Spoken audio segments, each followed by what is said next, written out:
siapa yang sholat maghrib dan sholat isya berjamaah sampai selesainya bulan Ramadan.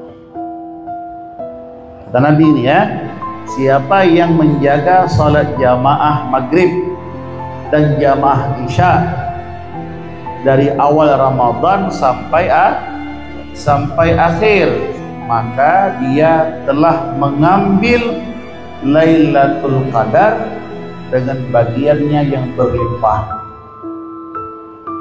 Jadi bisa kita dapatkan fadilah seperti Lailatul Qadar dengan cara kita istiqomah menjaga jamaah sholat maghrib dan sholat isya dari awal sampai akhir Ramadan. Jadi yang pertama ini saya ingatkan kepada kita semua, mudah-mudahan kita diberikan kekuatan oleh Allah untuk menjalankannya. Dari awal Ramadan sampai akhir, jaga sholat maghrib dan sholat isya secara berjamaah. Itu kata Nabi, kita sudah mendapatkan bagian daripada Lailatul Qadar. Bahkan dalam riwayat yang lain disebutkan, man syahidal isya al-akhirah fi jamaah min Ramadan faqad adraka Lailatul Qadar. Siapa saja yang melaksanakan sholat isya dengan berjamaah pada bulan Ramadan, maka sungguh benar-benar faqad adraka, ditambah qad, sungguh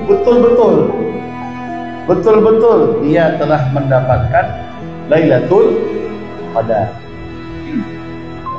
Nah, ditambah lagi oleh faqad, betul-betul dia mendapatkan Lailatul Qadar dengan menjaga sholat isya berjamaah.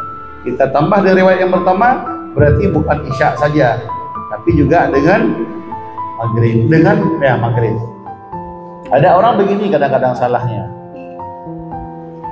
dia telat jamaah isya, orang udah pada jamaah akhirnya dia sholat sendiri tarawih. Karena kan nggak boleh sholat tarawih sebelum sholat isya, akhirnya dia sholat isya, sholat isya dulu. Dia karena telat datang ke masjid, akhirnya di masjid sudah selesai sholat isya, dia sholat isya sendiri. Setelah sholat isya sendiri baru dia gabung untuk ngambil. Itu salah. Lebih besar mana pahala jamaah isya dengan pahala jamaah tarawih?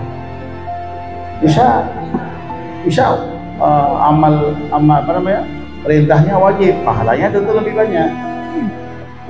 Maka yang betul, kalau kita ke masjid dan kita belum selesai sholat isya, di masjid sudah sholat tarawih, maka kita ikut saja dengan imam yang sedang sholat tarawih, kita ikut berjamaah, tapi niat kita sholat isya.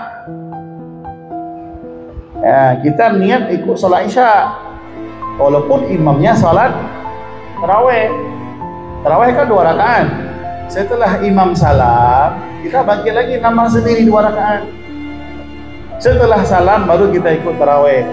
Nanti kita nggak dapat 20 rakaat sama imam, ada yang kurang karena kita telat. Itu yang kita sholat sendiri.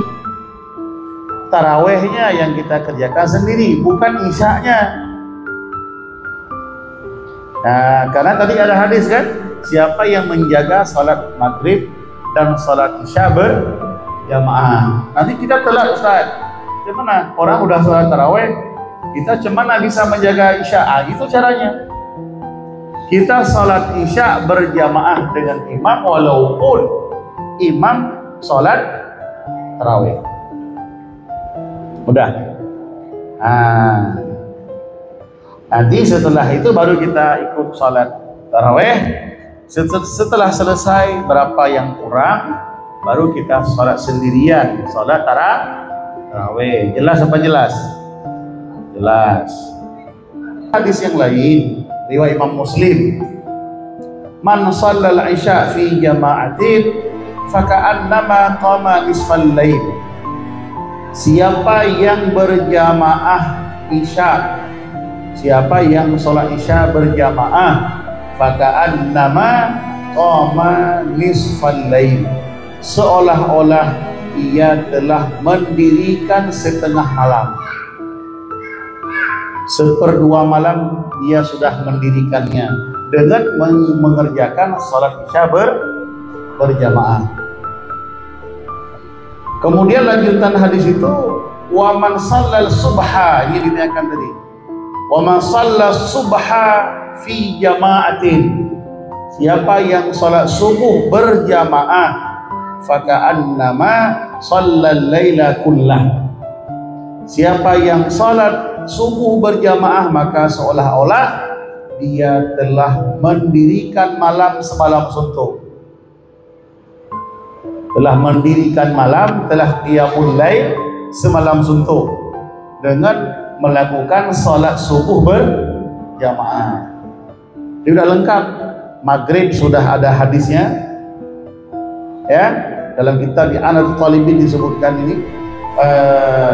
Salat isya sudah, subuh sudah, tinggal kita menjaganya, melaksanakannya.